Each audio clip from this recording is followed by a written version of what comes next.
Welcome to the Unscrewed Mind, episode 51. Today's episode is all about a subject that is near and dear to my heart. It's been on my mind a lot lately, and certainly something that's guided me throughout my life. And today's topic is overcoming fear.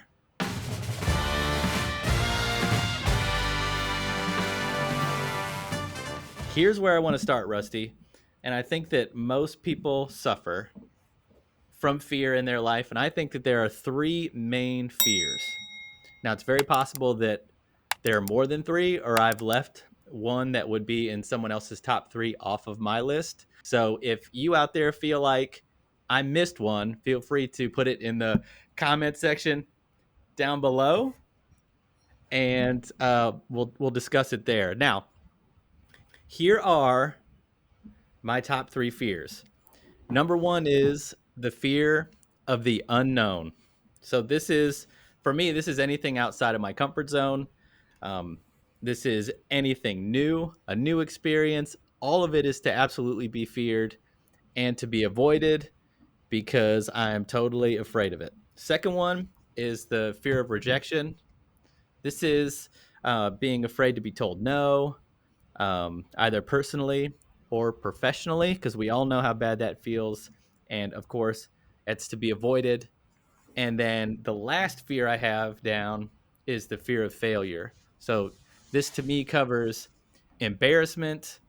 This covers doing something stupid, making a mistake, being afraid to fall short, or letting you or someone really close to you down. So those are my three main fears that I feel like guide, just about every behavior out there. Again, if I left one off, feel free to comment below. And Rusty, what do you think of my top three fears? Any comments on those? And then, is there anything you feel like I left off the list? I think that all of them, I mean, the fear of the unknown is so true. I think that just changing daily habits, changing your environment, moving to a different city, changing a job, all of that is just all unknowns. And it's so comforting for everyone to stay in those things.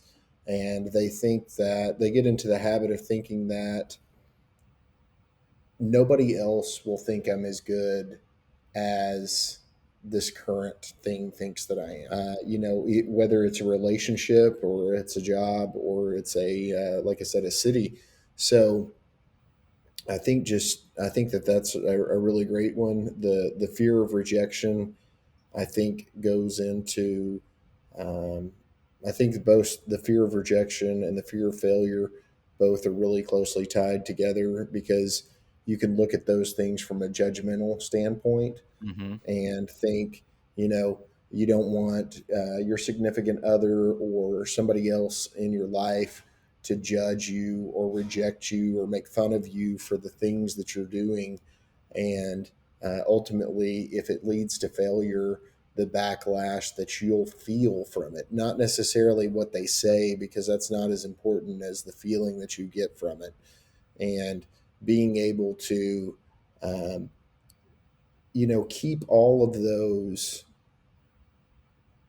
uh, the goals that you have, keeping them to yourself or letting only those that you know that aren't scared of those goals, people that are supportive of those goals, know those goals. Because sometimes people will, or not sometimes, always people will react with their own fears. And we've talked about that so many times. Mm-hmm. And if you're asking somebody that's not going to do it themselves, you're going to get the wrong answer and it's going to shut you down. Um, so I think those are all great. So, Rusty, you've always struck me, and I mean, always, you do right now. You strike me as a very confident person. I don't know that you're afraid of anything. I really don't. So I'm curious. You're certainly not afraid of the same things I'm afraid of. So I'm curious, what do you do to power through that feeling that says, I don't know if this is something that I should do, or I don't know if this is something that I'm good at? Like, how do you push through that fear and try something new, or call that new place, or move to a new city? Like, What's something that you tell yourself, or how do you get yourself to move? Well, thank you for the compliment there. Hmm. Some people might call it stupidity, but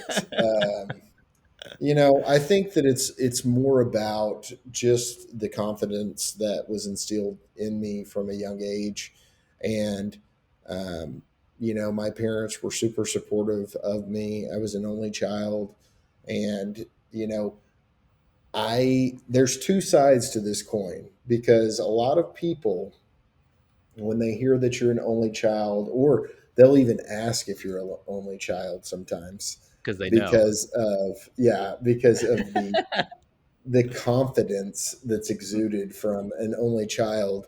And it's like, you know it's something that they don't possess, so they attack it. Uh-huh. And that's something that I really didn't understand, is people would be upset that they didn't have that experience, and that's why they would come after me on it. And so I don't know, I've always kind of felt like that, I've got something else with me, and that I'm protected, and that I can do it. And I really didn't understand what that was until finding out about the law of attraction, the spirituality piece, and just making the connection with God and those things.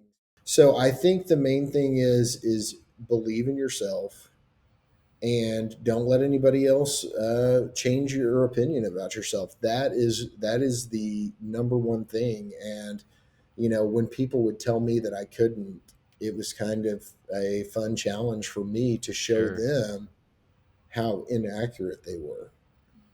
And Um, you would go to great lengths to prove that someone was not accurate, you know. oh yeah, probably not the best of intentions on that one. So, not saying that that's the best way to handle things, but I do know that believing in yourself and not taking other people's negative feedback about you Hmm. personally is definitely something that everyone should do. Those are both very good words of advice. Uh, so I want to wrap up with 10 steps, right? How to overcome fear. 10 steps to overcome fear. I ripped this off directly from Tony Robbins' website.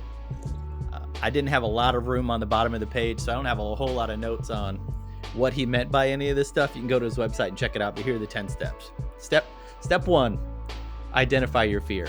I think before you overcome your fear, you need to know what it is you're afraid of, right? Recognize fear can work to your advantage. Sometimes being scared is a good thing because it helps you to prepare. Sit with your fear, right? Don't repress those feelings. Create goals that are musts. I really like this one because if it's something that you're passionate about, there's nothing scary enough to hold you back. Recognize excuses.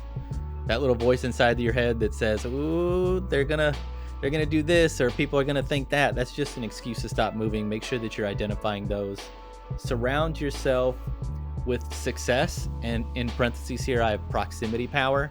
If you're in a group of successful, powerful people, confidence is something that you're going to get from them, but also too, you're going to understand that there's anything you want to do, you can get done.